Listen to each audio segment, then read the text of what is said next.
morning, everybody. You saw me swip my head back because we have 3 cameras in the studio and I wanted to make sure we're on the right one. Good morning, welcome to Ice Cream Uploads. My name is Graham Day and I'm joined by this guy. He's back again. His name is The Bib. Good morning, guys. It's an absolute pleasure to be back again with you. Not been on one since last Thursday. Yeah, I mean, I'm still the only guy on Ice Cream Uploads to have a 100% appearance record on the scoop, although that will be gone after tomorrow. But still, for now, I'm going to cling to that as if it's some sort of achievement, when really the only achievement is we keep on bringing you this daily content, 10 a.m. every single day, twitch.tv/Ice Cream Upload. So the channel is Ice Cream and the show is The Scoop. We bring you all of the news from the games industry and beyond and give you our very, very cool opinion. See that? Let's play on the ice cream again. I always do it. Coolest channel on Twitch, that kind of thing. So yes, we will bring you all of the content, all of the news, all of the opinions and everything that you need live, 10 a.m. every weekday, UK time, obviously. Monday to Friday on twitch.tv/Ice Cream Uploads. The show will then go live on YouTube roughly an hour later on if you want to catch it on demand. And then a little bit later in the day across all of the podcast services around the world. Just not Google Play because we don't know how to make that work. But eventually, it will happen. It will happen. But for the benefit of those watching this live on Twitch or on YouTube, everyone on the podcast services, please bear with us because we're going to do some tinkering. I want to show off that we have now, over there, a camera! Yeah, hi! And then, just here, a camera! Yeah, hi! So yeah. I mean, one thing we do have, because we have quite a large studio setup, if I go back to another camera, as you can see from this camera, it all looks really cool, light balance and stuff. The downside is, because we're so far away, we have box lighting, we have ceiling lighting, and we have up lighting. It's quite hard to get it all balanced, so it can be a little bit dark at times. So if we thought, you know what, when we're doing a little bit of talking, we can just bring you guys in so you can see a little bit more of the detail that we have on the desk in the Ice Cream Upload studio. And for everyone on Spotify, SoundCloud and iTunes, the audio just stays crisp, doesn't it? Yes. As long as the audio stays crisp for you guys, what else does it matter? So, we bring you the news, we give you our opinions, and then we talk through it, and we talk with you guys in the chat as well. So if you are on twitch.tv/Ice Cream Uploads, please feel free to get involved in the chat. If you're watching on YouTube, please feel free to jump in the comments, or if you want to talk with us live, then obviously head over to the Twitch channel when we broadcast the show at 10 a.m. every weekday. So let's get things on the road, on the way. Let's do these things. Under the road, on all the roads. The roads. Boom. And things. So yes, baby, I'll let you control. Yeah, I think that'll be good. 1 minute. Yeah. You know, mental. Let me just turn my emails off because no one wants to see anything that's going on in there. I'm gonna open up Twitch. There we go. I have Twitch on my screen in front of me, so I've got the chat there. If anyone wants to say hello, feel free to do so. Let's do these things. Ooh, let's move the pip. Let's have us there. That's good.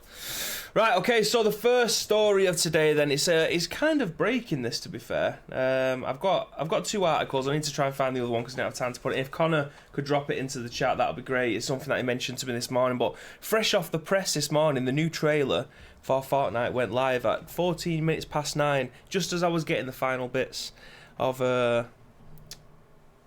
news for today. Sorry, I'm struggling. I've had a long weekend. I'm just starting to get back in the rhythm again. I was like, what, baby's gone one here? He's had it large all weekend or something? But no, I'm just I'm getting back into it. I can see in the chat that Asim's joined us. I can see Pirate said that he's missed me all morning.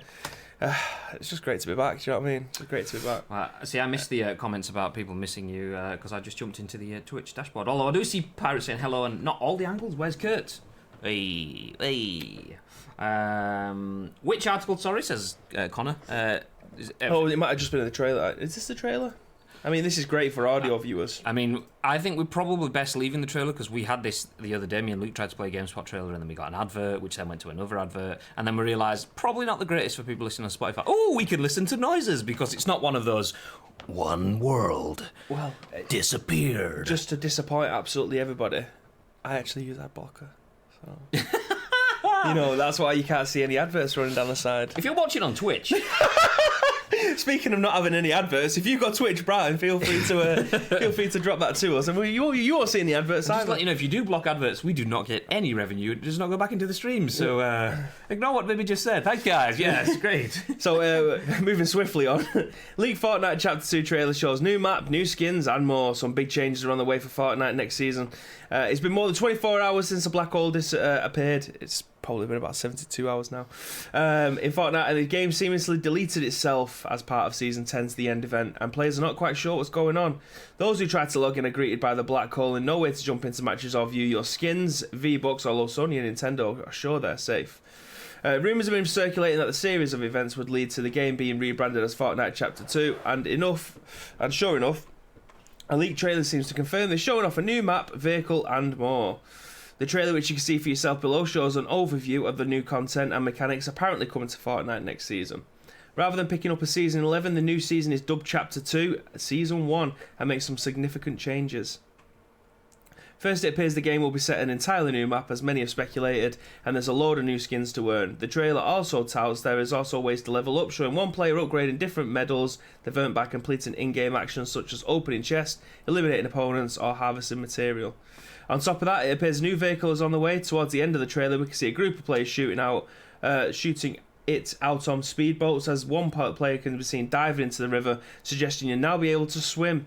The video closes out with a clip of one player carrying another on their shoulders across the beach, which may mean that you'll have a new way of rescuing downed allies. Okay. Interesting. A lot to unpack. Interesting. I mean, all I want to say first of all is speedboats and swimming has been in PUBG from the start. So you know what? It's been less than 3 minutes of been mentioned. I need every to single day. We need like a little tick board at the bottom for the memes. Yeah, just have a ping. Yeah, Graham, 440 references to PUBG. Yeah, I've one of those on-stream counters.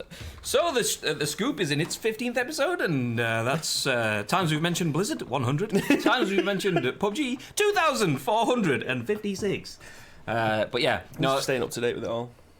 It seems good to me. I am one of those people that I'm not against Fortnite. I'm just not a Fortnite player. I like the gameplay. It's really good, really refined gameplay. Just the building, just this.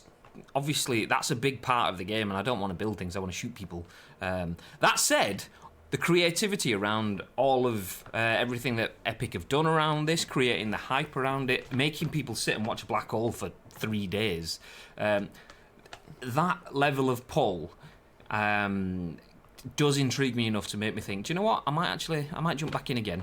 I've not jumped in since Season 1 of Fortnite. I might jump in again on Season 1 on Chapter 2. Joe, I kind of feel the same, and as I'm watching through this 30-second trailer, obviously I'm not playing any sound for those of you that are driving. You don't want to wave like the party bus and stuff like that. But all of those of you that are watching live, you'll be able to see the trailer along with us. And this is only the 30-second one. They've released a 2-minute one this morning. But yeah, the thing is, I'm just going to rewind this for those of you again that are watching. Rewind. You can see that they've got medals and stuff like that. Now, being an Elder Scrolls fanatic, I love the fact that you've got something else now. Like on Elder Scrolls, you can have levels of different things. So you can have blacksmithing, crafting, and stuff like that. So the more you do stuff, the better you get at it, and the more materials that you can potentially get out of destroying stuff. Little perks like this.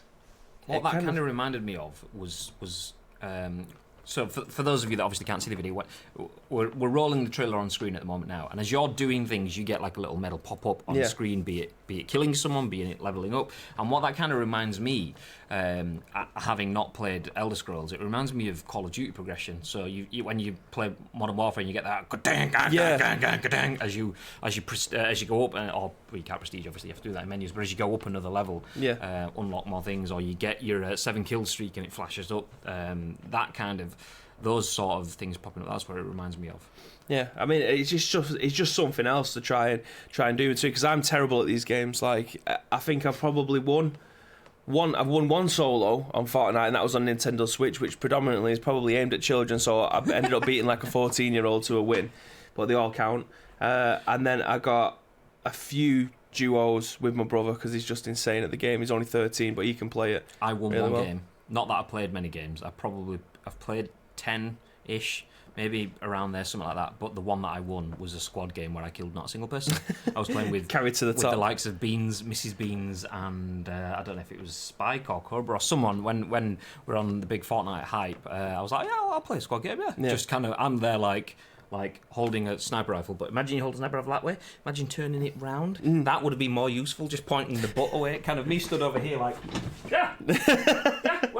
and everyone else. By the way, I'm turning away from the camera for everyone that's listening, and everyone else is bang, people down, knocked it, bang, bang, bang, and I'm just Well, there's like just another bit of this trailer as well that is mentioned in the article. It looks like you could, on Fortnite, when you died, you died. There was no reviving, but like you say, this woman's carrying what looks like a teammate across the beach, which means probably that when you get knocked, you're actually able to get back into the game again, which is cool. It's something that Apex has obviously brought in now with the little card thing that you have to shove into the wall, the revive center. Yeah, but that's the thing with Apex is obviously if you get knocked and flushed instantly, your teammates can bring you back into the game. Whereas that seems like it's a way of combating the instant flush, and it's quite a negative thing in the PUBG community is instant flushing. That's basically a sign of being, I'm scared and I just want one kill, because quite often you'll be in a battle and there'll be people all around you and you'll take out one person on the floor at the expense of, well, you're just going to get knocked from everyone else, rather than leaving him there and trying to find a few people.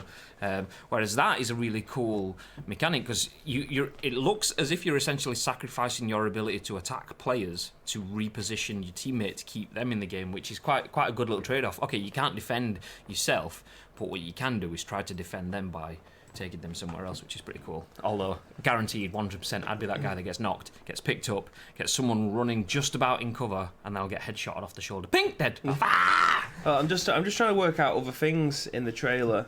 I have no idea what that is. Is this a character that's already in the game? What, the blue thing? Yeah. Is it got? It looks like a fish. No idea. There's about a bajillion characters in the game. When I stopped playing it, that sort of skeleton dude, which basically was a sign of being an absolute badass. There was that and John Wick. If you came up against one of those in the game, yeah, I was dead. Yeah, I was a default guy. I have not bought one skin. However, I did see on their timeline that they've got like a Batman skin, which if I'm going to jump in, obviously I want the Batman skin if it's still available. Wasn't that like a limited time game? Probably it's not going to be there. It's probably not going to be there now. But they did. The day before it went, they took the game down. There was advertising that skin, so I don't know whether or not the skin was through the duration before the black hole came in, or it's still a timed event, and you may still have like a couple of hours when you log in. But the reason I say this fish character thing is because more often than not, when you jumped into water from you'd have like height damage, or what do you call it, fall damage. Sorry, if you're falling off something, it'd take a chunk of your health Enjoy off. that burp there. I know, I'm sorry about that. I have no idea. I haven't had any breakfast yet this morning. I'm still burping everywhere. But this character, I don't know if it's a fish or what, but it looks like it jumps off the top of a cliff of some sort and into water. So does that mean that if you jump into water, there's no fall damage, or do you have to have a certain skin to be able to do that? Are we going to have abilities on the skins now? I mean, the way I read that is because there's now boats and players can swim. Obviously, as soon as you fell in water on Fortnite, dead, all your loot gone, which I found out the hard way by going, ooh, I'm going to sneak. Oh no, fake, I've just ruined everything. But I'm assuming that's more examining. I think I don't know. Is there swimming on Apex? I'm not sure there's water on Apex. But once again, let's mention PUBG. The way it works on PUBG is you don't get any fall damage dropping into water. Yeah, bing. But what you can do is swim. Obviously, I think that's them showing that. It's kind of like a Hollywood-esque way of showing jump off a cliff, land in water, and then swim to reposition. Which Connor says that you can swim in season 2. Wonder how fall damage into water will work. Maybe no water damage. Yeah. So from that trailer, I don't know whether or not it looks like a fish character, but I'm not with the Fortnite crew. I've absolutely no idea what's going on. Like what this character is. Is it a character that people actually like? Because it seems to show the same 4 characters in most trailers. From what I remember anyway, it always seems to be like the core 4, which I'm guessing is the Save of the World characters. There's that like dude that wears the green sort of military top with the blonde hair. He's always been in thing, and I was thinking, oh, he's not even in this trailer. But then he's the one that's, oh, it's not this trailer actually. It's the trailer that we shared on twitter.com/icecreamuploads. And you basically see the party bus come along at the end of the trailer, and he jumps out of the back of the trailer. But these guys are the same people who are in it. But yeah, Connor says in the chat that's probably the new season pass skins. So, yeah, that's a good guess. Well, let's jump back through the. The big question is though, when it goes live, do you reckon that you're going to play it again? Do you reckon you're going to dip your toes back in? Well, as we know that my word means nothing on Ice Cream Uploads, because I said on Friday last week, you know, I might even download Mortal Kombat and give it a free try this weekend, whilst it's all free all weekend. Mortal Kombat 11 was free all weekend, as we said on Friday's edition of The Scoop. And I was like, yep, I'm gonna try that. I'm gonna give it a go. I've got 10. I was crap at it, but I quite like the look of it. 11 looks good as well. And then just didn't. I played Overcooked and Volta all weekend. So, Did you right. not, Scrap that. Did you not listen to yesterday's scoop? Oh, well, you can find it live on Spotify, on SoundCloud, and on iTunes, as you can listen to me mentioning that Bibby said I should play Volta, so I did. Good man. Well, I listened to 5 minutes of the show yesterday because I was driving back at the same time from Newcastle, and I popped it on while Samantha went to McDonald's for McDonald's breakfast, and I listened to it in the car, and then we drove back. I don't think she'd want to listen to that for like an hour and a half, but yeah. Scrap. Reride. Let me just quickly go through these comments first then. Yeah. If you want to see the poster trailers, Connor's dropped the link in the Twitch chat. Craig says, can I get a rewind? Because Bibby said... When the crowd say Bo Selector. You've been able to revive an Apex for a few seasons. Yeah. Okay, sweet. So Volta. I decided that I'll play some PUBG. Played one game, wasn't feeling it, and I thought, it's just not worth it. Until a patch comes in, the audio's everywhere. The gameplay is just a bit skewy, massively favouring Xbox players. So I don't want to feel shit for playing it. So I'm just, rather than putting myself through it, I'm just going to play something else on the weekend. So played a little bit of Volta, which was all right. That's what Bibby wants to know. It was all right. Played some Overcooked, which was infuriating as feck. And Overcooked, I mentioned on the show yesterday that I only played because when someone tried to explain it to me, you're a what looks like a child's Peppa Pig-esque age character cooking things in a kitchen with other people. I was like, nah, mate, it's not for me. However, we played a couple of games in the office. So I thought, oh, that's really good. God, yeah. There was 4 of us playing upstairs, and that was infuriating to say the least. Well, we played it. We started playing it about 4 in the afternoon. In my house, me, Daniel, and Chloe. After about 2-3 hours, Chloe decided that I've had enough now. So she toddled off. Me and Daniel carried on playing until like 2 o'clock in the morning. So, enjoy that then, yeah. Yeah, enjoyed it. Is overall yes, but also hated it at the same time. It's one of those things where it's just like, I'm not stopping. I will enjoy this. See, that's whether I like it or not. It definitely is 110% a family game to play. It's just, like me and Samantha have been playing Puyo Puyo Tetris. Our Puyo Puyo Champions, which again I think we talked about last week, is like the Mean Bean Machine, but they're the type of games that you actually do want to play. But frustrating as shit when Samantha's better than me at the game and I can't get a win to save my life. Like, she finds stuff in the game that I have absolutely no idea about, but she won't tell me because she wants to keep the win, because she knows if she tells me she's probably not going to win. It's so annoying, but no, I'm glad well played. Yeah, Overcooked is good. Volta though was really good, and I enjoyed the storyline element to it. Yeah, where are you up to? I've just done Amsterdam. Okay, yeah. So I've done J10 Tokyo, tournament. done Amsterdam. Yeah. And yeah, so I've not done any Volta League stuff, not done any, was it Volta Tour or whatever it's called? I'm just on story mode. I don't know what Volta Tour is, I haven't clicked it yet, but I played... Is Volta League playing online against other people? Yes. Okay. So I've been playing Volta League, like I'm in love with it. I played like 3-4 games of it last night. We're doing really well, but you've noticed the season pass stuff now that I've popped up. As in like do the things in the game and get the Adidas hoodie? Yeah, stuff like that. So because there's only 18 days left, which is more than enough time for me to be able to clear that. But again, it's just something else in FIFA that I absolutely adore. Like, obviously the people are playing foot, I've got the objectives to do, but me wanting to wear these new these new Adidas Nemesis trainers and stuff like that, I really want them. The red ones? Yeah. So I really want them. So it's like score 4 volleys. Oh, right, okay, I'll try and do that. I go 4-0 up, and I thought this is probably a good time for me to end up losing 6-4 because I'm trying to do these challenges. I'm taking my eye literally off the ball, and yeah, whatever. Yeah, I did the earlier ones, obviously playing against the AI, and it was like assist 5 with a defender, and it's like, all right, then next game 5 defender assist, tink. So my dude's fully kitted out, black Adidas jog pants, black Adidas hoodie, and all the rest. So yeah, looking good. My team is fully kitted out with black Adidas stuff. Oh, one thing that did get me off guard though is like I had some basically Black Knight Roshi trainers but non-branded, and I was like, I want them. And it was like, you've got them and they're equipped. They're like, they're not equipped, I've not got them, let me put them on. I didn't realise that you had to have like the same item duplicated to kit out your full squad mates. Yeah. So if you got a pair of trainers, you need it to X10 at the bottom. Yeah. So, it's annoying. I made Dr. Disrespect anyway. There was a guy that came with like a full like green mullet, and I was like, that's been changed to black, and he's getting a tash.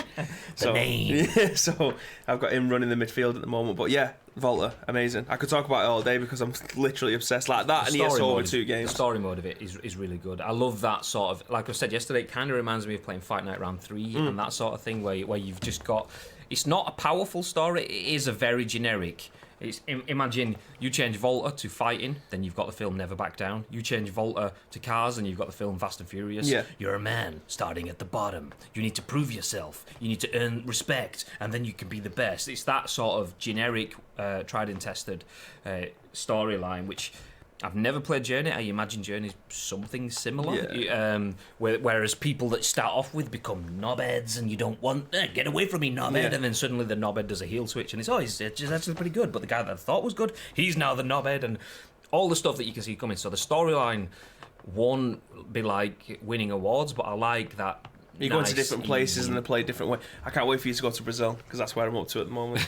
It's really good. Whereabouts there was a point that you didn't want to tell me spoiler wise that happened. Has that happened yet? No. Okay. You're probably like another 2 hours away. Okay, fair enough.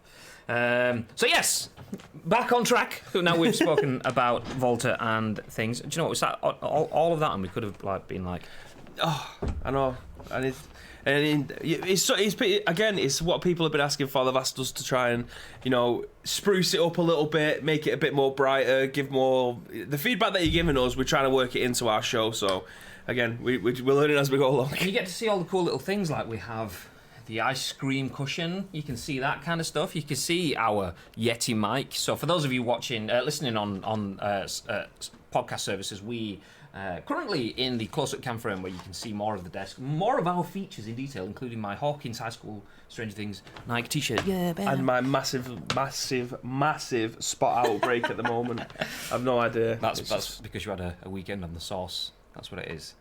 Your body's rebelling against. I'm just going to say it out there. Newcastle as a night out is not as good as everyone makes it out to be. I've been there once. Didn't really. No, I'd much rather have been in Manchester. But then again, I've not really had amazing. I've had maybe one half decent night out in Manchester. The rest of them just. I mean, I suppose I'm from Huddersfield, where there's one club, and if you go out every week, you become kind of like, hey, like Peter Parker sort of Spider-Man, shit like that. But yeah, I'm a pub guy, not a club guy. I'd much rather be sat in a pub with my mates rather than. I'm a club guy. I prefer pubs and that sort of closer thing. But I like to throw shapes, but I don't want to go like.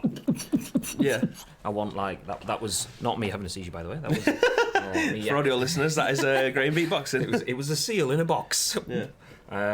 Anyway, second news story of the day. Let's progress. Speaking of football.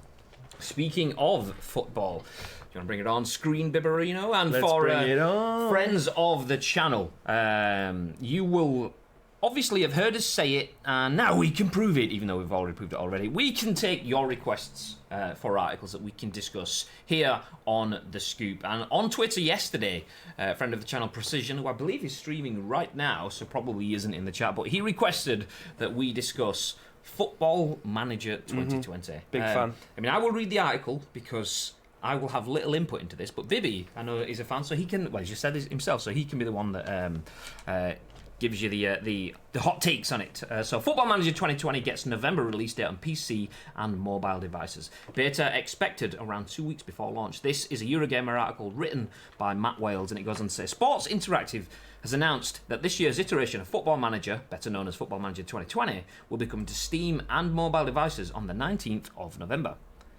According to the developer, 3 versions of the game will be launching on the same day. The full-fat, I love that phrase, Football Manager 2020 will be available on Steam, while Football Manager Touch, described as a more streamlined version, only focusing on the core responsibilities that a manager would have, launches on Steam, iOS and Android. And then lastly, Football Manager 2020 Mobile will release on iOS and Android only. Sports Interactive also notes that Football Manager launch dates for Switch, which will be getting the touch version of the game, and Stadia. We decided that we were sticking with Stadia, not Stadia or Stadia. Yeah, I agree.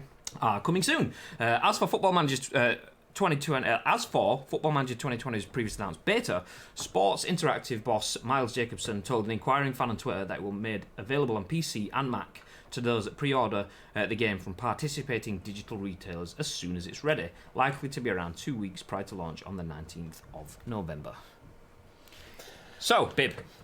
I'm excited. Again, I love a good Football Manager game. However, my cycle of Football Manager usually is on about a 3-year cycle. So you are still playing 2019. Yeah. Oh, I thought so you meant 2019 was my first one since. In fact, the last one before that was 2017. So I ended up getting it last year. I got it for PC and I ended up getting it for my Switch. On my PC, I love playing the lower leagues. I like the fact that people make, like, very much like Pro Evo, people create option files for it, so you'd be able to play in like Hyde's League because they're not out of the box. You can't. I think it only goes down to like Vanarama North, which Hyde are below that. So people create mods essentially that allow you to. Is it classed as a mod? I actually don't know the proper. It's like a developer tool. I don't know. Well, let's just say mod for ease. Yeah. So people create mods so that you can start in whatever tier and then work your way up. Yeah. And how far do you get usually when you do your... So with my Hyde one, I think I got to League 1, maybe. And then the thing is, I'll absolutely batter the game for weeks, and then I won't play it again for ages. But obviously, because I went away this weekend, I had my Switch with me, and I thought I'll just start a new save on Football Manager. So I started with a Leicester team, and I was doing really well. I got to second in the league. I think there was like 23 games played. I looked like I was going to be comfortably finishing in the top 6.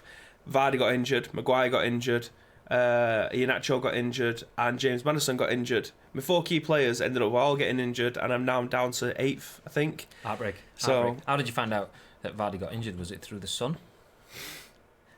Rebecca Vardy joke.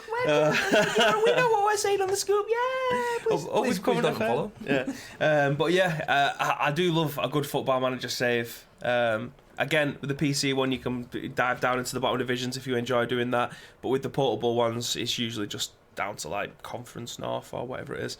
But yeah, I can't wait for it. I do really love it. I know I can see Pirate in the chat saying that he's a huge fan of FM and he's looking forward to the beta. He usually starts with Torquay and try and get him to win the Champions League. That's an ambitious task. Well, getting Hyde United from the what league are they in?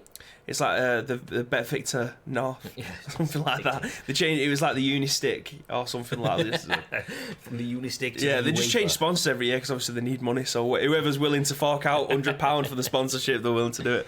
£12 and a malleable cushion.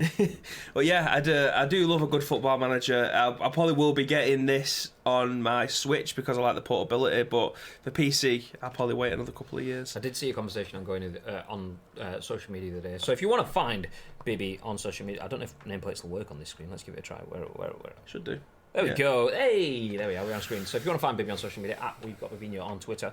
I saw you having a chat with Shales regarding like size of databases and so on. And, yes. And I thought, this is an interesting conversation. I'm not going to comment because I have no idea. So obviously, because it's the touch version, it's basically like the full version of the game. However, like I mentioned, it just takes out all the responsibility. So you don't have to do team talks. You don't have to put the players through training if you don't want to. You can have like changing room talks, so if the morale's down a bit you can go and tell them to do stuff, but the database size is obviously where the big chunk of data in the background running through will slow the game down a lot. So in the full version of the game you can have however many players you want, pretty much whatever mod you want to put onto it. You can have 400,000 players and playing in, I don't know, the Kazakhstan 17th division if you wanted to. But with the touch one that I've got on Switch, it's just the portable version. It's better than the mobile version, so it's like the full version but without all the team talks and stuff. But it doesn't have the full database, so you can't have 700,000 players if you wanted to. Wait, the feedback will be incorporated, says Pirate. Does this mean that for the streams from Graham's, Graham will have Bibby on his shoulder? If you want to know what he's talking about there, please feel free to check out Wednesday and Thursday's shows from last week. Huge fan of Football Manager, looking forward to the beta. I usually start with Torquay and try to get them to win the Champions League. Takes about 10 seasons. Worst thing is, when I'm a small team, my best players keep getting nicked. Yeah, I mean, with the touch version that I've got now, I've in fact brought my Switch in today so I could play it on dinner. But I think I'm the one. Do we need to get Bibby a Football Manager like ping as well? Yeah. FIFA Street Ping. But yeah, it's taken me about 16 hours to get to a point where I think I'm in March, and this is my first season, so they do last a long time still. Because I like to go through all the little finer details within my squad after every game, like look at who it is I'm going to be playing against, what their weaknesses are, and then try to counteract it. But I've got some big results. Obviously, it's not really an achievement now, but I beat United home and away this year, drew against City home and away this year, beat Tottenham away home and then get beat by Bournemouth home and away this year. So it's just inconsistent results at the moment, but yeah, I absolutely love it. If anyone wants a Football Manager chat, again, find me on social media, mate. I'll talk all day about it. I absolutely adore it. See, I would give it a try, but I know exactly. I mean, going back to Xbox 360, I got Football Manager 2003 or something. I can't remember, somewhere around those. The release one for the Xbox 360, and I thought maybe I've just not enjoyed it on PC or whatever, and I'm not got into it. So I'm gonna sit here and I'm gonna play it, and by like 6 hours in, I'm like, my god, this is spreadsheet simulator. Yeah, it literally is though. That Alistair mentioned that to me because he was like, I really want to get into Football Manager. I want to get into football more. So I was like, yeah, just pick Football Manager. You could pick it up for like £4. And he's like, yeah, I'll do that. And then I showed him a few screenshots. He's like, it's basically just numbers. I was like, yeah, it's like spreadsheet. I was like, it actually is though. Did he say that? Yeah, it actually is. I thought I was the only one that used that phrase, but there we go. You learn something new every day. Perfect. And if you want to learn something else new, we have more news for you here on the Scoot. Just before we go on, a quick reminder that if you want to follow us across all social media, we are at Ice Cream Uploads. If you are on Twitch watching live, !socials in the chat, we'll give you all the links. And as well as that, we have sexy merchandise, ! Merch will show you that. But our next piece of news is around, I mean, I've just mentioned the Xbox 360, which is where I first started this series, as did most other players too. So Gears of War, Gears 5, Quitter penalties go live after someone gets banned for 640 days. Perfect. Ouch. This is the type of thing that I've been waiting for in online games. Just before we move on, I've just seen Shales actually jump into the chat. It said Miles J confirmed to me yesterday that Stadia will act as a high-end PC regarding database processing and graphics, which is great because that's a conversation that we was having that you referred to before on Twitter. So I thought it was just going to be the touch version of the game like what I've got on Switch, but this is going to be the full experience. See, we kind of, I think it was yesterday that my days are kind of merging, but me and Luke talking about Stadia and our concerns, because obviously one of the news articles that we touched on yesterday is that Stadia could potentially make a lot of American players, I mean, I'm assuming the same pretty much applies for the UK as well too, but a lot of American players have data caps or usage caps on their broadband connections, and Stadia, I think they were saying it can go through like 15.75 gigabyte of data in an hour, whereas a lot of American households have like caps of 150 gigabytes of data per month, so you can use up your full month in a 10-hour session, and you can sit and play Football Manager for 10 hours easy. Anyway. However, getting away from that, we were saying, so those data issues as well as latency and the rest of it could be a problem. A game like Football Manager, if you take away the data issues and you just get back onto latency, that's a game that you can play on Stadia. There's no need for button pressing to the second. You don't have to make sure that you've got like any desync against your opponent. It's you just spreadsheet simulating. Well, they said you can use any controller on the Stadia, didn't they? But I wonder if that includes a Bluetooth mouse and keyboard. Because if it's the higher end version, I'd much prefer it to do that, because using what I've found anyway, using my Switch, using the analog sticks to move your cursor around, it gets a bit tedious after a while. However, you can use the touch part of it as well, so you can drag the players onto the pitch using your fingers, or you can use the analog stick. So using the analog stick to move from one side of the screen to another, it's just like that. So if you can use a mouse and keyboard, that's perfect. Yeah, if it's like the full version but slightly watered down, then that's even better. But yeah, that's good news. But anyway, back to the Gears 5 news. So something that I am a massive advocate of anyway is trying to stop people from, well, it should be any gamers kind of thing, any kind of cheating or anyone trying to gain an advantage. I can't seem to get the pip on the screen. Pip. That's weird. Pip. Okay. But pretend we're on the screen. That's right. Oh, there we go. There we go. Well done, babe. You're welcome. So yeah, anyone trying to gain advantage or anything like that in games, I just much prefer them to just be banned or something like that. I just want it to be a level playing field for everyone involved. And Gears 5 looks like they're aiming to try and replicate that. So Gears 5 Quitter penalties go live. Someone banned for 640 days. You've been warned. So this is from GameSpot and written by Eddie Makuch. I think I pronounced that right. I'm sorry, Eddie. I see. I'd have said Makuch as in much, but then again, it could be. Who knows? Makuch. Makuch. In an effort to improve the overall player experience, Gears 5 has rolled out a new penalty system for those who quit multiplayer matches early. Gears of War Communications boss Dan Assistant announced that the penalty system went live on October 9th. It didn't take long for the new system to take action, as one player was banned for nearly 2 years for repeated quitting, but more on that later. You've been warned, Assistant says regarding the new quitting penalties, which only apply to ranked matches. In another tweet, Assistant said, "We can agree that all quitters ruin the game for everyone."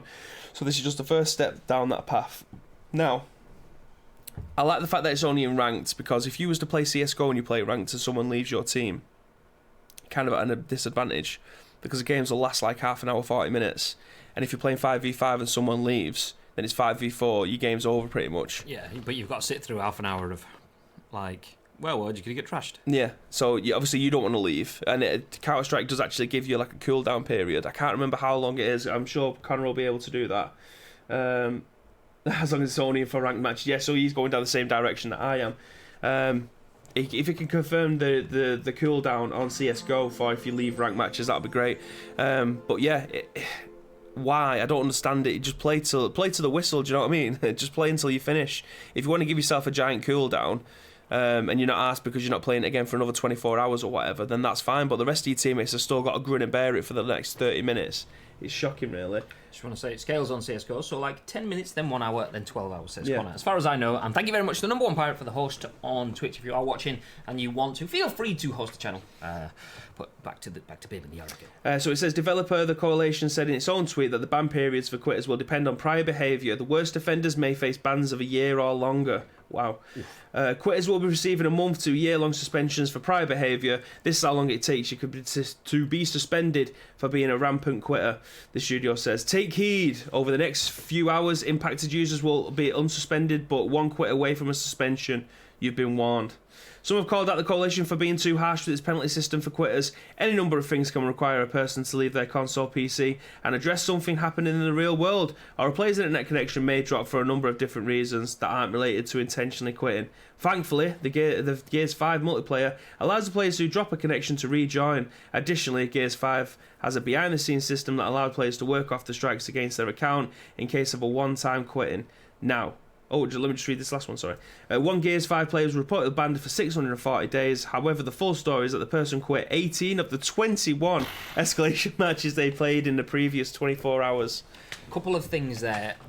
On the surface, and as someone that has delivered esports events and online tournaments where people are rife with quitting or trying to influence network connections, love the idea that there is a system that will slap people, that will be like, you're ruining the experience, not just for yourself. If you're playing PvP, you are ruining the other person's experience. Yeah. Someone has connected to you, they've gone through, let's say, how long is a match on Gears? Let's say it's 10 minutes, just for round numbers. Let's say you're playing against someone in a 10-minute match. 8 minutes into the match, this person's like, it's been a cagey affair, you've been in the lead, but then, kind of evened out, and then they've taken the lead. Maybe you feel aggrieved because they were slowed down or whatever. The game just, you got RNG'd out of loot or whatever the reasoning being.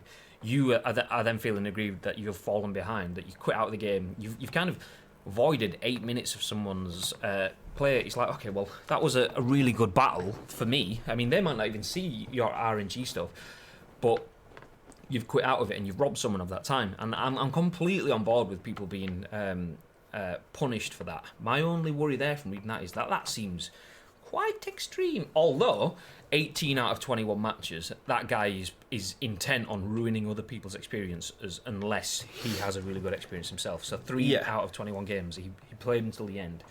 Well, I mean, if they're saying that they've got quite a good algorithm in the background that can find out whether or not you have pressed escape, gone to quit game, are you sure you want to quit game? Yes. And then afford it, or something like that. They'll be able to find that information out. It's not as if, like they said, if your internet connection drops out, you're able to rejoin. Perfect. It happens, especially in areas like mine. My internet's decent.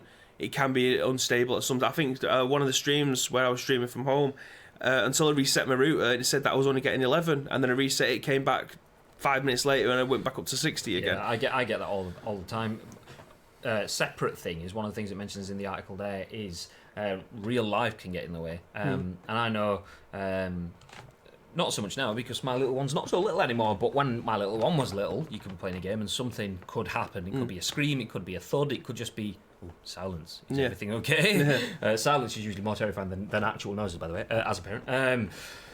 So quite often it'd be a case of, oh crap, I need to get off the game, which that's fine. You are kind of like influencing other people's enjoyment there, but at the same time, health and safety is a priority there. So I get that that there is a need for that. But say if I play 100 games and a couple of those games require me, oh crap, I need to jump offline. Are they saying that one game gives you your warning, and then the next one it's a ban? Well, no, it goes up in increments. So I think it was 1 hour. Sorry, like what was it? Let me just refer back to the article again. I'm sure it was like I could just be speaking about what Connor just said. It was like 10 minutes, 1 hour, 24 hours kind of thing. 18 out of 21 within 24 hours. But that's what I mean. I think that's where it starts. There isn't a grey line anymore. That's just you being an idiot. But bearing in mind, most ranked matches on, I'm going to say, a lot of games like this, probably between 15 minutes and 45 minutes. So you aren't going into that match unless you know that you're going to be sat there like, I won't play CSGO unless I know I've got 40 minutes to spare there. There's no way I'm booting it up for the sake of me potentially. My team might be ready, so I have to jump downstairs and go and get it, or I'm going out soon, I need to go and pick some Amphor up, so I'm not starting the game because I know I'm going to have to leave it. So he's going into these matches knowing that ranked matches are going to be quite a long amount of time. Why would you leave it? Like Battlefield, for instance, their matches are like 40 minutes long in like Demolition, aren't they? So you're not going into a match for the sake of, oh, well, I've got 15 minutes, I'll just jump into this. Yeah, I completely agree with that. I mean, 18 out of 21 within 24 hours. This guy is just starting a game, it's not going his way, he's quitting out. Yeah. Starting a game, it's not going his way, quitting out. Starting a game, oh, he's winning a game. Oh, but your DNF's going to be massive. Like in PES, for instance, if someone was to do that and you had your DNF, your connections will be like down to B or whatever, so you're only going to come up against other B players. Which I agree with all that. That makes sense to me. But what was the actual wording again? The way that quitters have been receiving a month-long year suspension for prior behaviour. So this is how long it'll be suspended for rampant quitters. Oh, okay. Let me just so that bit there. You mentioned. I'll bring it on screen. Do you have it? Oh, there. So Bibby's just read through that. Quitters have been receiving. Month to year long suspension for prior behaviour. This is how long you can be suspended for being a rampant quitter, the studio said. Take heed, over the next few hours, impacted users will be unsuspended, but one quit from suspension. Okay. I think I've taken that in wrong, thinking one quit. Yeah. Suspension, but one quit if you're a previous. Yeah. So if you've been a douche for the last 21 games and you're leaving 18 times to go, I tell you what, that was your last warning. Do it again. 640 days. Okay, maybe. Okay, I'm on board now. I was thinking, okay, if I have one quit, because I won't play a game unless I know I've got the time. Yeah. Usually I won't play games unless I know I've got a couple of hours for it. Not always the case. But it could be a case of Amazon, like someone knocking at the door, you're like, and then, yeah. So sometimes real life requires you to jump out of a game. And I was reading that as, okay, one quit, you're potentially getting banned or you're getting suspended or whatever. Thinking even one quit, life sometimes gets in the way of gaming. I've got a feeling that some of these are going to be manual as well. So they're going to have an algorithm in the background that says, okay, you've quit 5 times in a row now. This is your hour cooldown. And then they'll quit again after the hour cooldown and say, right, it's 24 hours. I think then it'll probably become a manual process where someone will just go, okay, I've got a list of people who've been a dick today. I'm going to look through them, have a look at their previous cases. They'll just run a script and it'll say Alt F4 13 times, exit quit 14 times. You're like, do you know what? It's in a bit, mate. Yeah, I mean, I completely agree with that. I mean, there's nothing worse in a ranked setup than someone trying to just, well, I don't want the L. I'm not going to take the L, so yeah, I'm just going to quit out. Or I'm taking the L, but I'm not going to let the other person get the warmth that they've earned it. I'm just going to give it to them. Stupid. Yeah. And they deserve all they get. So for me, that's a big thing. Get out of here. So this brings us kind of nicely onto our next article. So we're talking about being a dick. Bibby wants a dick list, is what he said. This is going to be this is the big dick list. Actually, before we do get onto the big dick list, Just jumping back through the chat. What a time to join. Graham wants a system to slap people. Reveller is lurking again. Hey, Reveller. Morning, Reveller. Morning, Spike. Dad and Lad Gamer says, morning, boys. Better late than never. We appreciate the late arrival, Leroy. Thank you very much for dropping in. The old dad sense. I sense a disturbance in the force. John made a thud sound. Dad sense is tingling. But yes, so back to toxic gameplay. Yes. And Baby has a new article, I believe from Esports News UK. It absolutely is. So this is from Don Sacco. UK Rainbow Six player Doki banned for severe toxicity.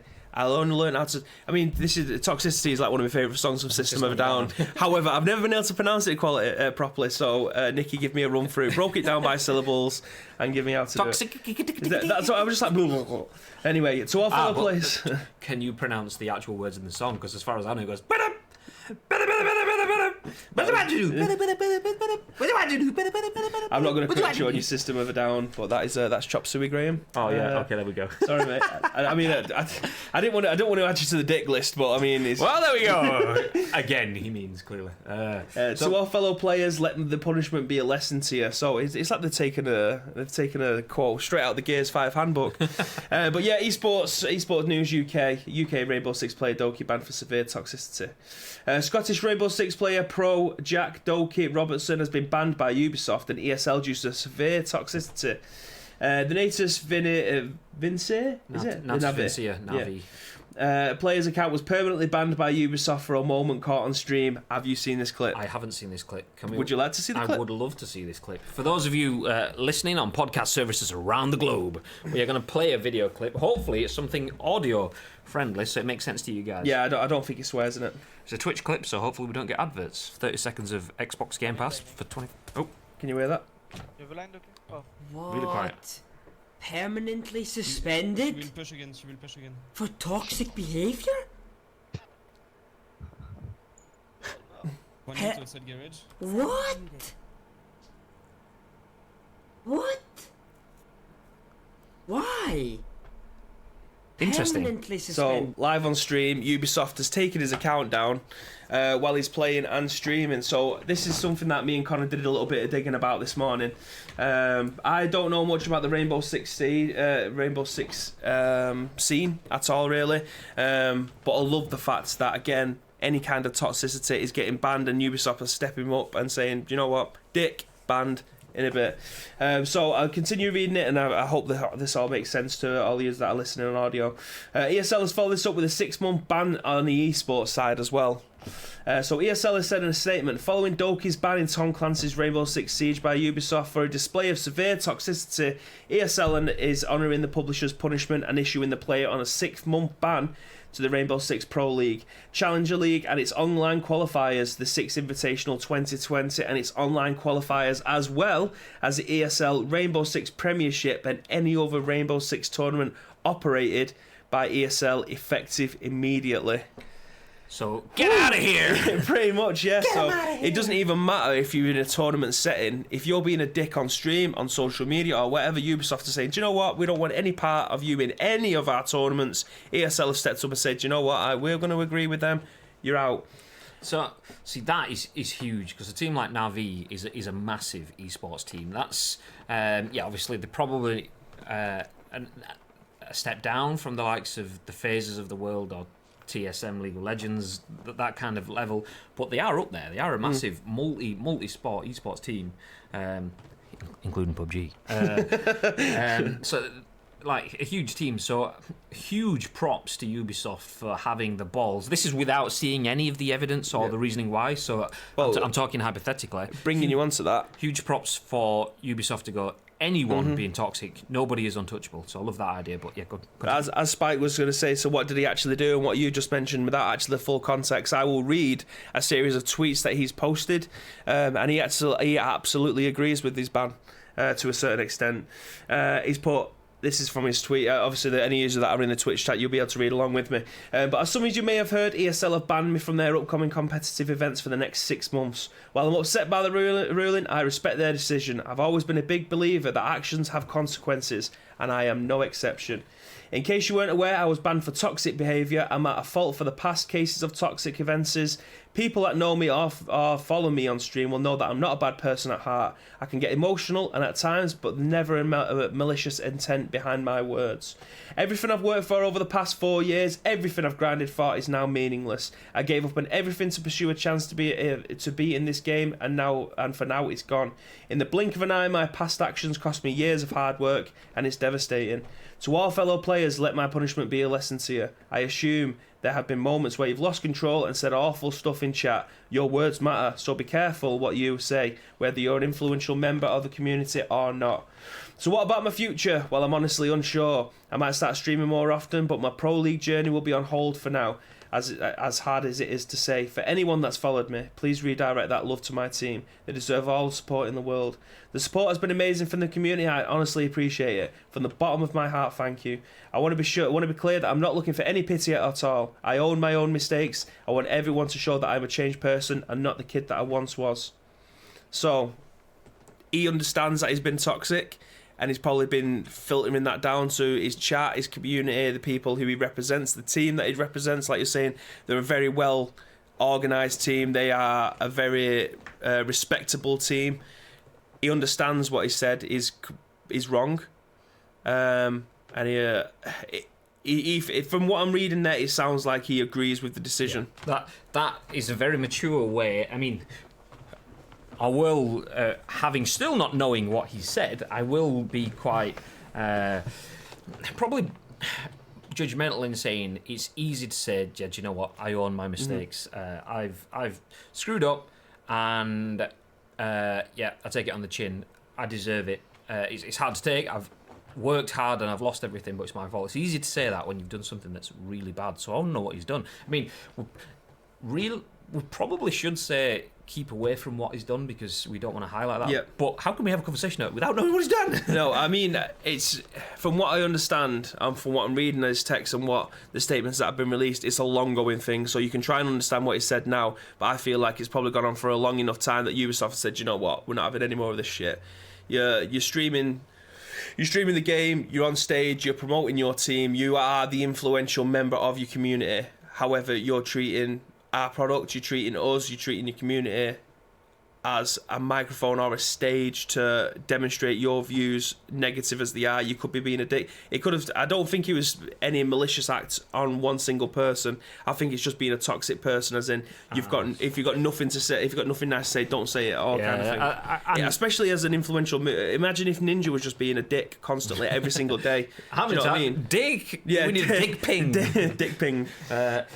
Yeah, no, I agree with that, and that's part of the reason with me saying I chose to play different games than what I'd usually play this weekend, because I wasn't feeling good about it. It was making me feel crap about playing the games. I want to play the games, and I know that I want to have the enjoyment that I can have when the gameplay is good, but when it doesn't, I feel myself getting shitty about it. So I probably left it a bit longer than I did by giving it an extra week, but took myself out of that situation, and he realises now, too late, that yeah, maybe you should have done that. But the things that my next questions are, and I don't know if anyone in the chat knows about this, is where did Navi stand on this? Are Navi allowing him to stay part of their R6 team, or are they booting him? Well, we had a look at his Twitter this morning. He still has it all in his bio. He's still got his cover picture, but he may not have changed it yet. Or they may not have had that conversation yet, if it's still fresh. So I mean, that's one thing to know. But then looking on the Twitch chat, Connor says his stream went from averaging 200 viewers to like 500 viewers after this, which that is the downside of this level of negativity. I've seen people, not just in Rainbow Six, but in football gaming circles, be excommunicated from competitive scenes and then suddenly have a massive following because people jump behind it. What I will say, though, is he has done it the right way, rather than going, do you know what, screw you, I don't need you anyway. Your esports are crap and your game's crap and whatever. What he's done is, I was a dick. Well, I'm the one that's crap in this. He's clearly passionate enough to want to own his mistakes, because he could have just gone the other way and said, blah, blah, blah, I hate this game, blah, blah, blah, just double down. But he's clearly got enough passion, so he wants to be able to complete in 6 months' time again. But again, it just comes down to you are a professional in this community. You are going to be the person that's going to be on the stage. You play for one of the biggest teams in the world. Act accordingly. You're a professional. Yeah, absolutely. I mean, he's said it himself. He knows that everyone, whether you're influential or not, should should be nice to each other. We all should. I mean, it's easy to get lost in the moment, but that just goes to show you can work for 4 years and you can lose it all in an instant. Well, it says an instant. I'm guessing from the sounds of this, it's something that's happened over time. But in the chat, Pirate says, I'm curious as to what he said. Big Zombie Monkey said, he said, Bibby is a tool. He deserved the 6-month ban. That's true. And just to... caveat that this is obviously speculation and hearsay. I've seen things insinuating that he said things such as the N-word. If that's true, then boom. Obviously, confirming that we have no confirmation of that. So that is, unless we have a source, then... this just comes out of Twitter's screenshot seems to show him saying the word in game chat. Not confirmed, by the way, just Twitter searches. Yeah. Okay, well, if that's true, obviously the caveat being if it's true, then, yeah, it deserves his ban, and that would be probably the reason why. Like I was saying, it's easy to own up to your mistakes if you've done something irrefutably horrible, and that would fit with that. But obviously, we don't really know unless we get undeniable proof. But that may be also why the articles say it, because when stuff is that nasty, then quite often internet articles, in articles. That's just reading the title of that. News articles tend to stay with it. Anyway, enough toxicity. Let's get on to something a little bit more. This colourful is beautiful in news. different I love ways. this. This is our last one of the day.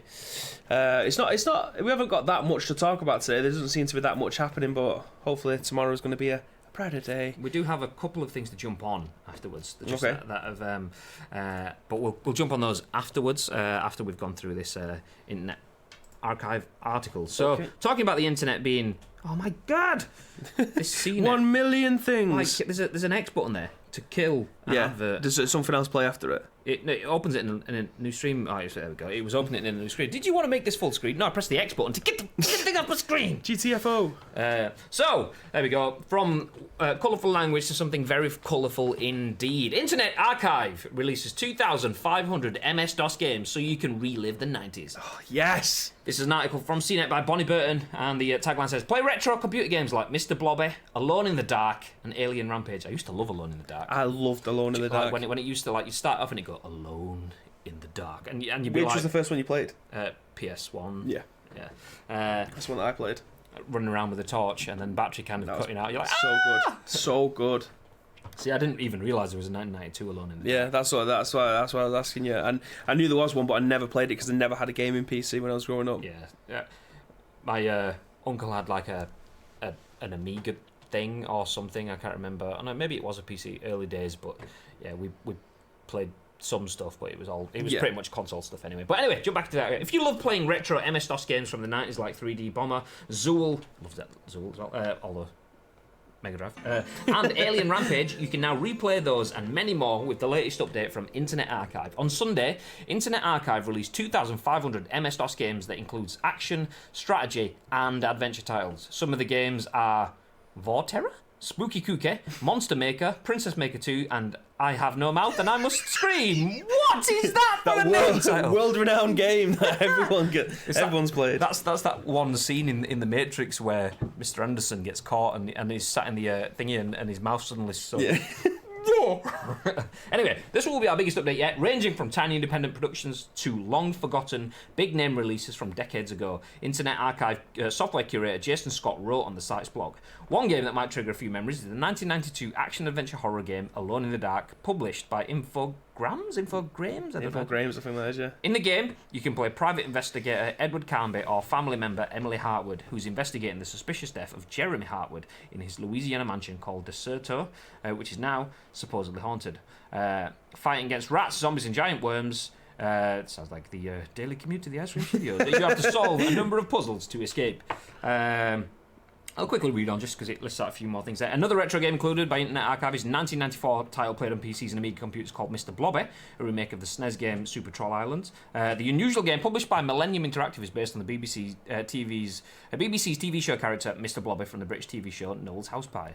Saturday night. Do you know what? I've still got my Mr. Blobby plate, egg cup holders, knives and forks from when I was a kid. I mean, Nan's still got them. I absolutely loved Mr. Blobby and Noel Edmonds' house party. Absolutely loved them. I did. I cannot imagine anybody that's in this chat that's similar age to me didn't love Mr. Blobby and Noel's house party. It was incredible. It was great. You can shake your head all you want. You can shake your head all you want, but that was prime Saturday night TV for me, that. So, moving on from eggs and plates and things. Players can choose from 3 different characters: Mr. Blobbit, Mrs. Blobbit, and Baby Blobbit. The goal of the game is to colour in the computer screen by walking over it. Levels include climbing ladders, avoiding spikes, and bouncing on springs. Oh, there's a video here as well. So, for those of you that want a reason to jump away from Spotify and onto twitch.tv/icecreamuploads, this isn't it. We'll keep going. I'm only joking. No, you can continue reading the article, mate. I'm just going to leave this on the background. Oh, I just wanted to watch it to see. All right. Oh, it looks okay. It actually looks okay. He looks like a BTEC Sonic. It does, yeah. Sonic that someone's forgot to colour in segments of the screen. So imagine you're on like the Emerald Hill Zone on Sonic on the Sega Mega Drive. Oh, how can he jump? Then, yeah, imagine that, but black and white, and then when you run over the screen, it starts to get colour. What's going on?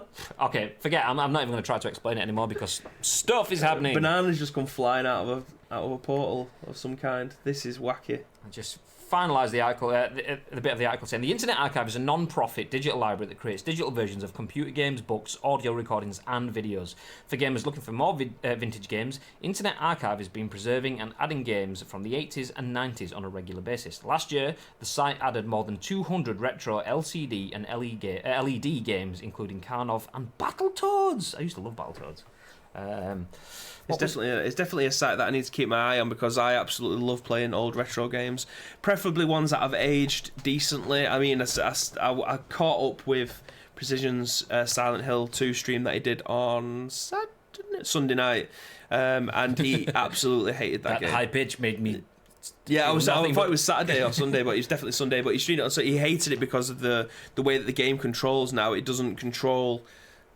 Well, like if you go back and play the Resident Evil original games, unless you're absolutely used to them, you will hate them games coming back. If you've never played them before and someone says go and play this game, you will hate it because of the way that it controls. And I'm looking at the Alone in the Dark one now, and it looks clunky as hell, but I never played this one, so I'm willing to give it a go. It looks like it controls like an old Resident Evil kind of game, with it being tankish, like static cameras. And you can just move towards, but it looks really slow. Like there's just nothing to it. But yeah, it's I need to keep an eye on this website because I really want to have a look through the collection, see what it is that I haven't. Because when this game came out in '92, I was 2, so I wouldn't have been playing any kind of. You whippersnapper. I was probably 6, but approaching 7 years old by the end of the year. Yeah. I'm an old man.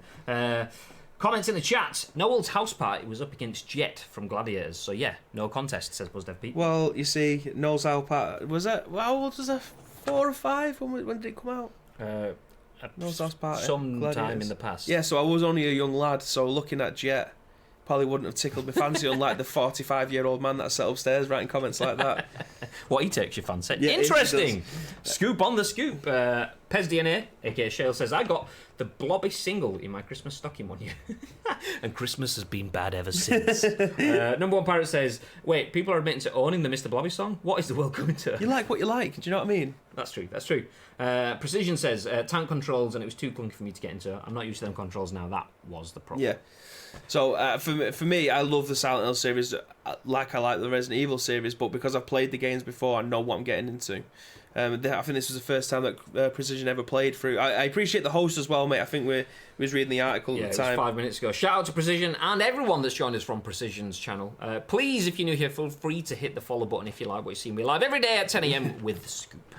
But yeah, if you haven't played the games like that before, getting used to the controls it is just a nightmare. I understand where it's coming from, but as someone who's played the games, I know what I'm expecting.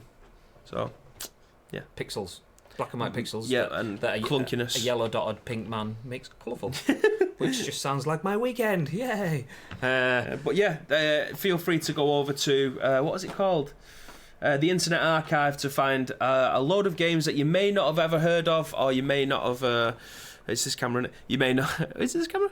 No, it's this one. I'm staring at this one. Yes. There we go. So yeah, if you are an old retro game, I know Shales is probably googling this right now. But if you do appreciate old games, then feel free to go over there and have a look at games that you may not have come across before. I'm looking forward to trying out that Alone in the Dark, by the way. just to bring us back onto newer games, though. We're going to wrap things up on the scoop because we're at the end of our news, but we have had a few things back in response to what we've been talking about already. I don't know if you have our Slack open. I don't, but I can do. I've just sent you an image that Next Gen Renegade, a.k.a. The Pitbull, a.k.a. Craig Pitt, one of the team, and the guy that makes ice cream uploads look extremely colourful, particularly the scoop and everything else, sent us this image. Yep. There we go. So he said, one particular character from the Fortnite 2 game looks familiar. He looks very familiar. Kept you waiting, huh? Literally, which is exactly applicable to what's been happening to Fortnite streamers. Actually, one thing I do want to mention about Fortnite that we didn't touch on, and I meant to mention yesterday, but I might not have mentioned it, is... What are you laughing at? This could be one of two ways. Precision said, "I've Snack! missed the I've missed the FM chat." And he's written snake. Now it could be because it looks like Solid Snake, or it could be when you die on thing you don't you and you at the end because Snack. snack. But yes, one of the things I mentioned yesterday is that kept you waiting. There you go. There's not Solid Snake. That would be like rigid reptile or something like that, because Fortnite likes alliteration. Solid lizard. Solid salamander.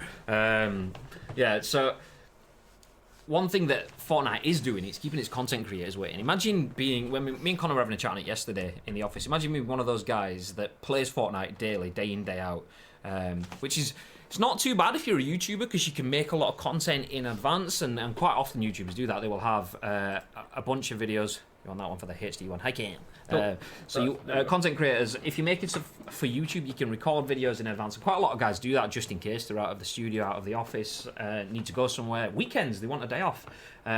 If you've got a few days in advance for Fortnite content, that's all well and good for you because then you're good to go. But if you're a streamer, someone that reacts to things that's happening live in the game, you kind of are forced to either just have a black hole on screen, although there is now a Konami code thing so that you can like go up, down, left, right, B, start, or whatever it is, to play a little sort of like almost like asteroids kind of Space Invaders sort of game. Space Invaders rather than asteroids.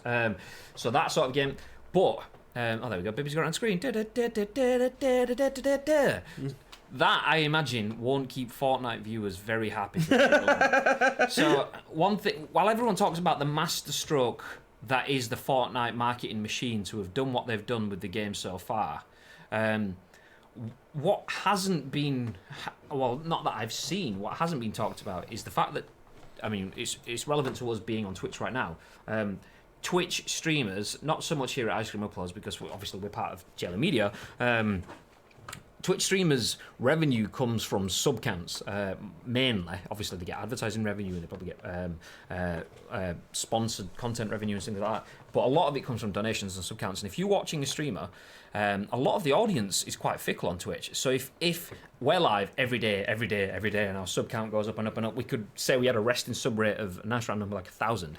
If we don't stream because there's no game to play, I'm going to be bored shitless. My chat's not going to really enjoy it. I'm wasting my time and theirs. So I'm going to hold off till Thursday when the game's expected to come back. They don't stream for 2 or 3 days. People think, oh, well, he's just back on Thursday. But the Twitch audience is so fickle that you'll get someone sat there going, I have a Twitch Prime. I don't need it. I don't need it. That sort of thing. It's like, I won't spend it. I won't spend it. I'll spend it! And they go to fucking Dr. Disrespect or someone else that's not playing Fortnite, sub to their channel. And that Fortnite creator that usually has a monthly stream of Twitch Primes or whatever suddenly loses these things, and you'll see it like when Twitch Primes go to live events or have any time off on holiday, whatever it is, their sub count just goes boop because people just go, well, I'm not going to sub until they're back. I don't want to sub until they're on stream and I can see my revenue and get my high five on air kind of thing, or I'm just going to give it to someone else. Yeah. So that must be hurting people. Not having.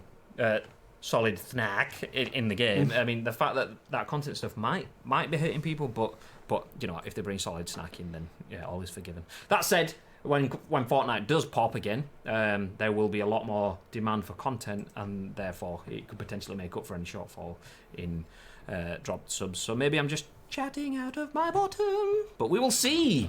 Probably on Thursday.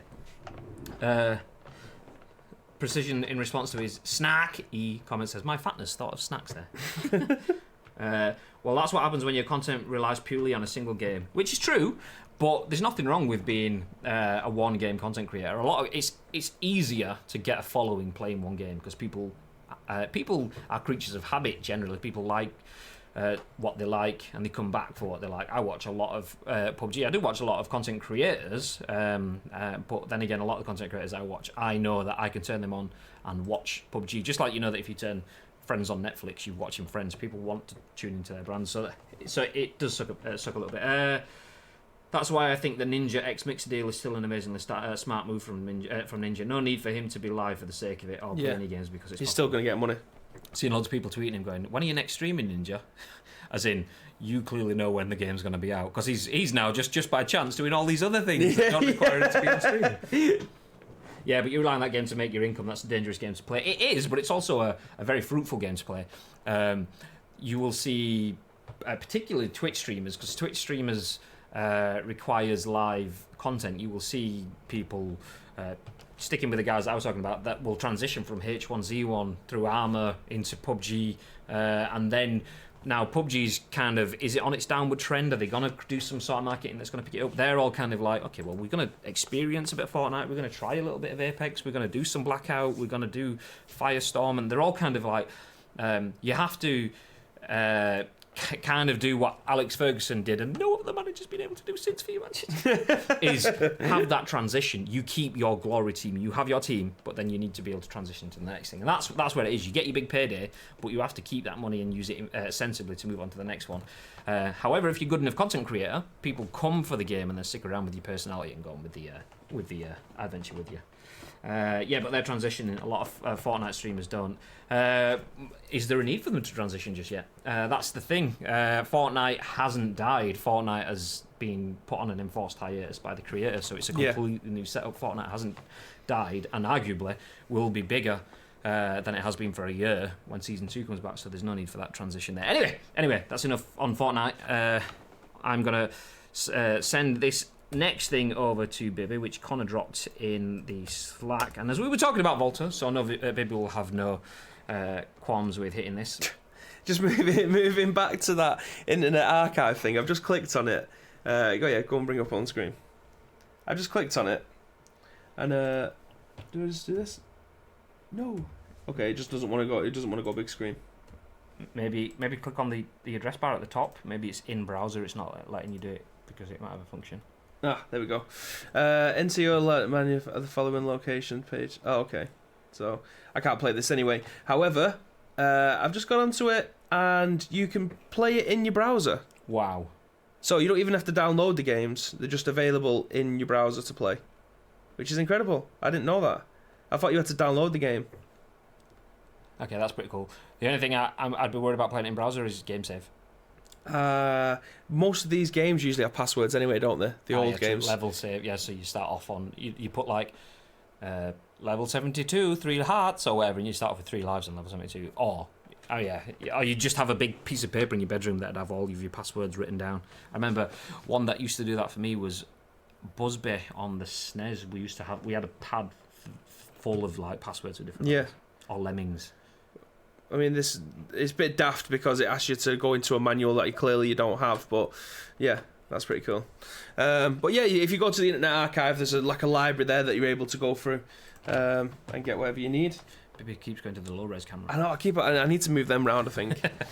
But yeah, what did you say you sent it me? I sent it you. So this comes back to what we started our stream with earlier on, which was a chat about FIFA. So obviously we started the stream echoing what we spoke about yesterday, which was Volta. I've played a bit of Volta on the weekend. Connor has said there has been a big FIFA update. So this was posted at 8:07 this morning by EA and on the FIFA forums. That's an EA community manager going by the... bit of blue at the top. Hey FIFA fans, the latest title update for FIFA 20 is now available on PC. Just PC? Okay, and includes the changes below. The title update will be released on PS4 and Xbox One at a later date. For more details on some of these changes, please follow EA Sports FIFA on Twitter for news of a pitch notes article.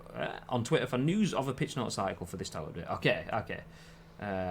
I get it. It was the pitch notes rather than patch notes which completely confused me. Gameplay general made the following changes. A number of changes to difficulties. Do you know what? I'm not going to read all that. Yeah, that's a lot. It's all CPU AI controlled stuff anyway, so it looks like the offline. Oh, maybe not the offline. But yeah, there's quite a lot. I thought the pitch notes usually come in like a PDF format with like images of balls going over the net and stuff like that, so they tried to replicate possibly just because they've only rolled it out on PC. They've probably just done it quickly. So there's a lot of AI controlled changes. There's a number of changes to skill moves as well, including body feint skill moves, advanced rainbows, and so on. If you okay. What's that? They're broken down, so there's one for vaulter, there's one for foot. So I'm guessing all of these are maybe for offline. This you can hear the unconvinced confusion in the offline in both of our voices. Maybe we'll just pull this apart and we'll jump on this tomorrow. I assume the fact that it started on PC and will follow on PS4 and Xbox One at a later date is the first party sign-off procedure. You can put things out on PC much quicker and easier than you can do with PS4 and Xbox One, because Sony and Microsoft obviously need to sign it off. I assume that is the case, but without being a massive EA sports fan, I don't know. A hell of a article to try and digest. Yeah, looking through that's probably going to take us a full episode of the scoop just go through it. So we will crunch through that and we'll come back and discuss tomorrow most likely. Oh, they've got a vaulter section down there as well. That's nice. And we'll definitely pick that apart. Oh, they've got a Pro Clubs one. Leave it. No, sorry. We'll do it tomorrow. Okay. But that's it for the show, ladies and gentlemen. Episode 2 of the week. Tuesday, the 15th of October. Clearly, I know what day it was. I haven't looked down at my calendar on my laptop. So Tuesday, the 15th, the scoop is done. We will be back every day this week. I will be back Wednesday, then Thursday and Friday. I'm out. I'm out here. Well, I'm actually EGX with a bunch of the ice cream team from behind the camera. So I won't be in the studio, but Bibby will be holding down the fort. I assume potentially with Luke and maybe another for Friday's stream. We'll have more information on that as the week progresses. Basically, when we decide and figure it out for ourselves, we will let you know. That's what I'm trying to say. But yes, every day 10 a.m. twitch.tv/Ice Cream Uploads. We are Ice Cream Uploads on YouTube as well. This video will go live as a video on demand later today, and a little bit after that we will be live on Spotify, on iTunes, and on SoundCloud too. So if you want to listen to us in the car as you're driving, commuting home tonight, that's a really good way. So make sure you go to Spotify and follow now. And I don't know if you can do the same on iTunes and SoundCloud. You can subscribe on iTunes, can't you? There you go. I know. I don't even have an iPhone, I know that. I do. Shame. I've got Spotify. Shame. Spotify. Yeah, everyone uses Spotify anyway. Yeah, exactly. So there you go. Until tomorrow, he has been Bibby.